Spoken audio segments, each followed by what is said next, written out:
ज्यादातर लोगों की दिनचर्या की शुरुआत हनुमान चालीसा के पाठ के साथ ही शुरू होती है।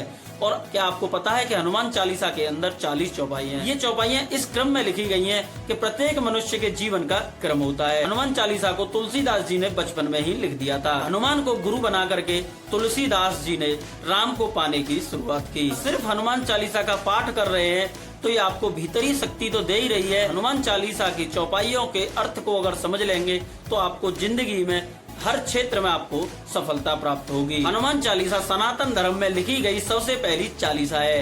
बाकी सभी चालीसाएं इसके बाद लिखी गई हैं। आइए जानते हैं हनुमान चालीसा के पढ़ने के बाद में आप अपने जीवन में क्या क्या बदलाव कर सकते हैं।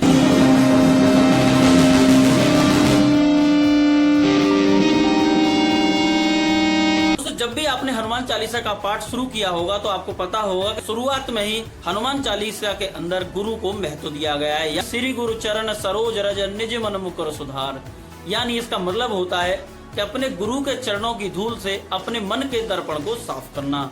गुरु का महत्व हनुमान चालीसा के पहली चौपाई में ही बताया गया है, क्योंकि अगर किसी का कोई गुरु नहीं होगा तो वो आगे नहीं बढ़ सकता। गुरु का ज्ञान लेना अति आवश्यक होता है, लेकिन माता और पिता को जिंदगी का पहला गुरु माना गया है। इस चौपाई को समझने का अर्थ ये है कि अपने बड़ों का, गुरुओं का सम्मान करना चाहिए। कंचन वरण विराज सुवेशा कानन कुंडल कुंचित केसा, इसका अर्थ है कि आपके शरीर का रंग सोने सा चमकीला, मतलब आप साफ सुथरे अच्छे वस्त्र पहने, सुंदर रूप से बने रहें, अपने बालों को अच्छी तरह से बनाएं, यानी कि एक तरीके से आप एक इंसान की तरह दिखने चाहिए। आज के दौर में इस बात का बहुत प्रभाव पड़ता है कि आप रहते कैसे हैं, आपकी वेशभूषा कैसी है, आप दिखते कैसे हैं। क्योंकि तरक्की अगर पानी है तो आपको एक इंसान की तरह अच्छे रंग में रहना होगा।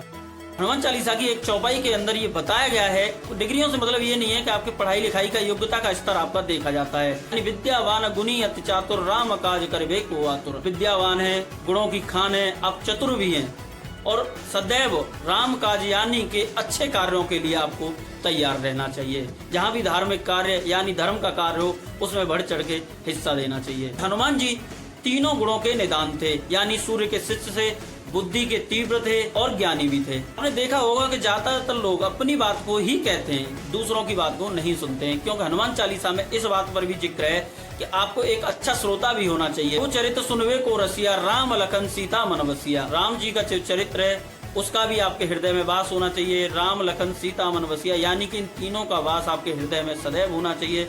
आप किसी भी कार्य को हमेशा बोल बोल कर ही नहीं करा सकते। अगर आपको अपने कार्य को सफल कराना है तो दूसरे की बात को भी सुनना ज्यादा जरूरी है।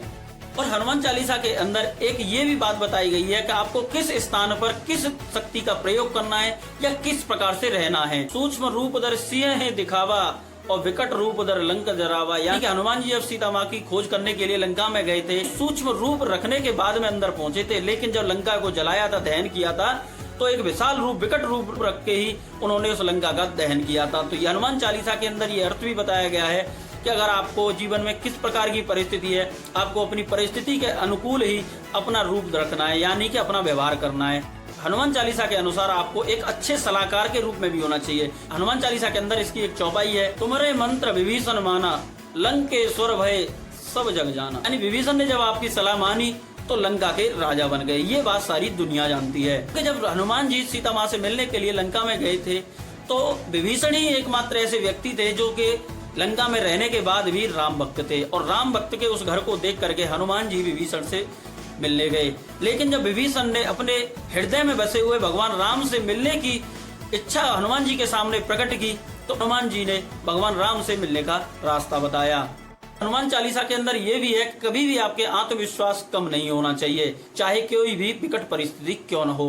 प्रभु मुद्रिका मेल मुख माही जलद लांग गए अचरज नाही, यानी कि हनुमान जी जब राम नाम की उस मुद्रिका यानी अंगूठी को मुंह में दबा करके उस समुद्र को लांग गए थे, इससे हनुमान जी की शक्ति का कोई अनुमान नहीं लगाया जा सकता। अगर आपका मन सदाचार के साथ साथ प्रभु की भक्ति में अपार रूप से लगा हुआ है तो कोई भी विकट परिस्थिति आपको अपने सदाचार के रास्ते से नहीं हटा सकती है। और यही हनुमान चालीसा का सार है।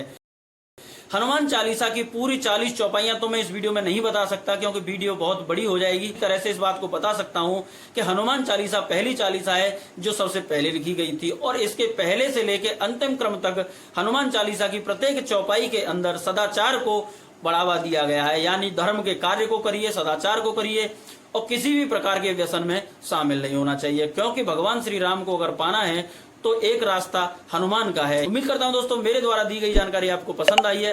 पसंद आई तो वीडियो को लाइक कर दीजिए, चैनल को सब्सक्राइब कर दीजिए। मिलते हैं ऐसी इंटरेस्टिंग वीडियो के साथ में, तब तक के लिए जय हिंद, जय भारत, राधे राधे, जय श्री कृष्ण।